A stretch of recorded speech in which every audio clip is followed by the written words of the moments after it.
அந்த அறிவிப்போல் அன்ப தருவாளே சின்ன அறிவிப்பும் இன்று சுடுவாளே நீயும்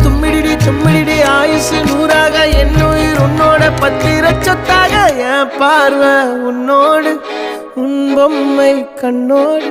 பேசாமல் விண்ணோடு நாம் மிதந்து போவோம் காதாரா